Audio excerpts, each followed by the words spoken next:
नमस्कार दोस्तों, आप देख रहे हैं न्यूज स्टार। आज की देश दुनिया की फटाफट 50 ताजा महत्वपूर्ण और बड़ी खबरों पर नजर डालते हैं। देश के कई राज्यों में भारी बारिश, 70 किलोमीटर प्रति घंटे की रफ्तार वाले तूफान का अलर्ट। बंगाल चुनाव का दूसरा चरण, 142 सीटों के लिए 1448 प्रत्याशियों की किस्मत दांव पर। सुरक्षा में तैनात रहेंगे 2 लाख से अधिक जवान।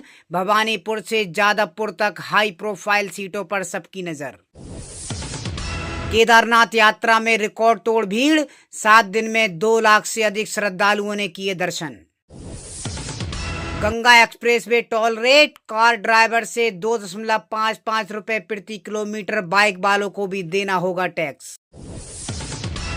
बिहार दरोगा बहाली, पटना हाईकोर्ट का बड़ा फैसला, 283 अभ्यर्थियों को नहीं मिलेगी नियुक्ति। आरटीई रूल्स में 25% सीटें गरीब बच्चों के लिए जरूरी। स्कूलों में एडमिशन पर सुप्रीम कोर्ट का बड़ा आदेश। सुप्रीम कोर्ट ने शिक्षा के अधिकार अधिनियम आरटीई के तहत गरीब बच्चों को निजी स्कूलों में मुफ्त शिक्षा के अधिकार को फिर से बरकरार रखा है। 30 अप्रैल तक कर लें रिकॉर्ड अपडेट, पीएम किसान का रुका हुआ पैसा भी मिल जाएगा। देश भर के ऐसे किसान जिनकी किस्तें तकनीकी कारणों या अपूर्ण डाटा की वजह से रुकी हुई हैं, उनके लिए अच्छी खबर है। विभाग ने ऐसे किसानों को एक और मौका दिया है ताकि वो अपना डेटा अपडेट कर सकें। मामा कहकर जम्मू कश्मीर के सीएम उमर ने जीता दिल।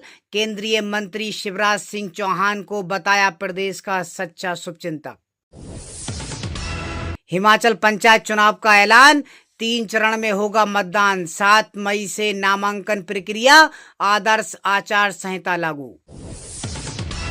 ऋषिकेश के परामर्श निकेतन में कैलाश खेर के जोगी एल्बम का भव्य विमोचन, गंगा आरती में हुए शामिल। कैलाश मानसरोवर यात्रा को लेकर संशय हुआ दूर, जून में जाएगा पहला दल। हवाई यात्रियों के लिए खुशखबरी, 10 नए रूट पर मिलेंगी फ्लाइट। एयर इंडिया की 1 मई नई सुविधा शुरू की गई।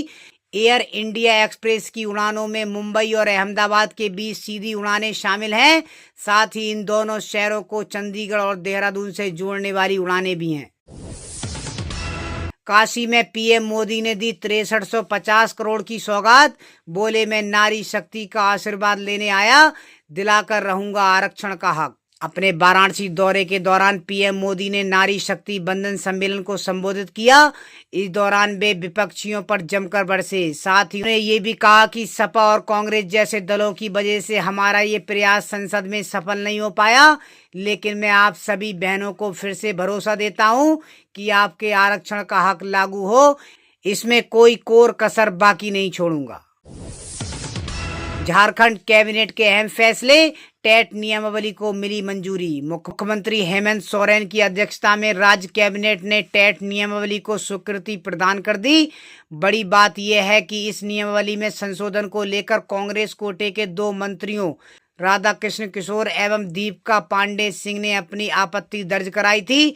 दोनों मंत्रियों ने टेट में मगही, भोजपुरी, अंगिका विषयों को शामिल करने की मांग उठाई थी। अब आधार से नहीं साबित होगी आपकी उम्र, डेट ऑफ बर्थ प्रूफ के तौर पर दिखाने होंगे डॉक्यूमेंट्स। आधार कार्ड को लेकर बड़ा अपडेट सामने आया है। यूआईडीआई ने साफ कर दिया है कि आधार अब जन्मतिथि डीओबी का पक्का सबूत नहीं माना जाएगा, क्योंकि आधार से उम्र साबित नहीं होती। ट्रंप के प्रस्ताव पर विचार कर रहा ईरान, 2 बड़े मुद्दों को लेकर फंसा पेच। अमेरिका की क्यों बढ़ सकती है टेंशन।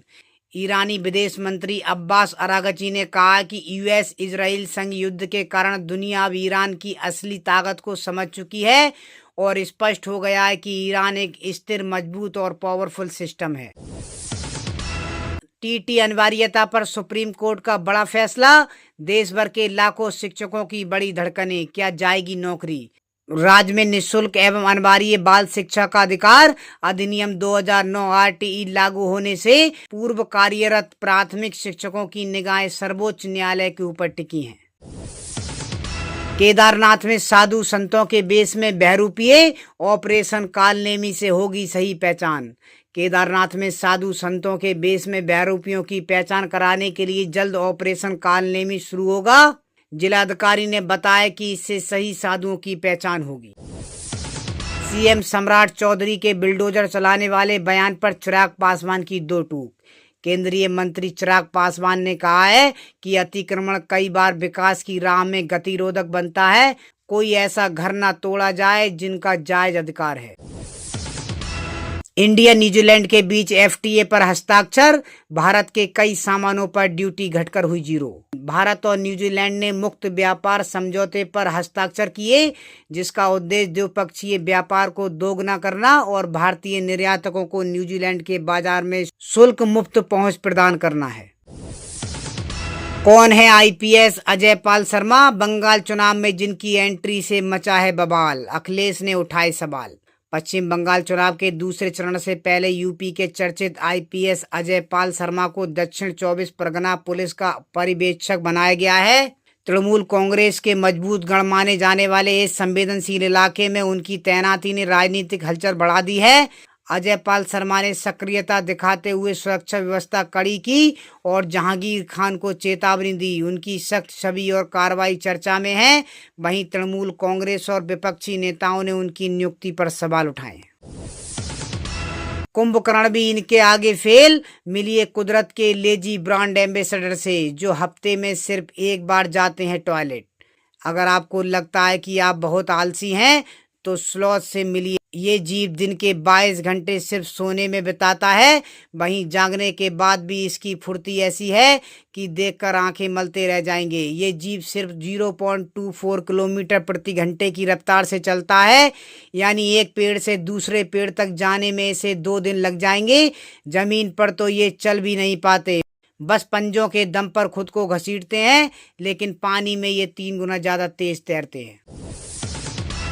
वैभव सूर्यवंशी पर लगा बैट में पावर पैदा करने के लिए एआई चिप का इस्तेमाल करने का आरोप। जब सफलता आपके कदम चूमती है तो ज्यादातर लोग आपके साथ खड़े होते हैं, लेकिन कुछ लोग ऐसे भी होंगे जो आपकी कामयाबी से जलेंगे और जानबूझकर आपकी कमियां निकालेंगे। इन्हीं में से एक हैं पाकिस्तान के क्रिकेट एक्सपर्ट नोमान नियाज। नोमान को विवादित और बड़ा चढ़ाकर दिए गए बयानों के लिए जाना जाता है। अब उन्होंने भारत के सबसे तेजी से उभरते 15 वर्षीय वैभव सूर्यवंशी पर निशाना साधा है। उनका आरोप है कि वैभव अपने बैट में पावर पैदा करने के लिए एआई चिप का इस्तेमाल करता है। उड़ते पंडाल भागते दूल्हा दुल्हन, सामूहिक विवाह समारोह में आया बवंडर, घायल हो गए मेहमान। राजस्थान के टोंक जिले में सामूहिक विवाह समारोह के दौरान अचानक आए बवंडर ने खुशी के माहौल को अफरा तफरी में बदल दिया। तेज हवाओं में पंडाल उखाड़ दिए और सामान दूर दूर तक बिखर गया। कई लोग घायल हुए, फिर भी मुश्किल हालात के बीच 36 जोड़ों के फेरे संपन्न कराए गए। बीजेपी में शामिल होने के बाद भी राघव चड्ढा की मुश्किलें नहीं हुई कम, जाने किन चुनौतियों का करना पड़ेगा सामना। आम आदमी पार्टी को छोड़कर राघव चड्ढा ने बीजेपी का दामन थाम लिया है।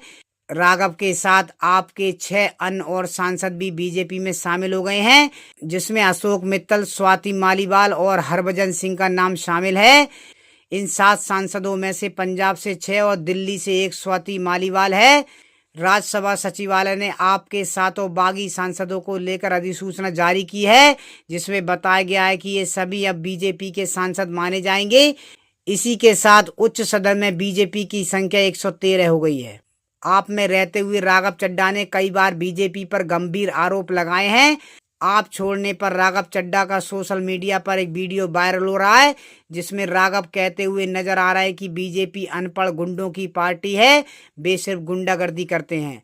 इस बयान की लोग क्लिप सोशल मीडिया पर जमकर वायरल कर रहे हैं और मजे ले रहे हैं। दरअसल जिस पार्टी को अनपढ़ गुंडों की पार्टी बता रहे थे, अब उस पार्टी में शामिल होकर अपने आप को कैसे एडजस्ट करते हैं।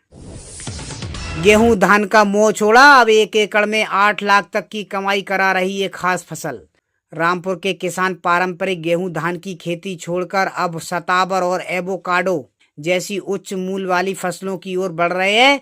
इस नवाचार से वे प्रति एकड़ 8 लाख रुपए तक का मुनाफा कमाकर कृषि क्षेत्र में नई मिसाल पेश कर रहे हैं।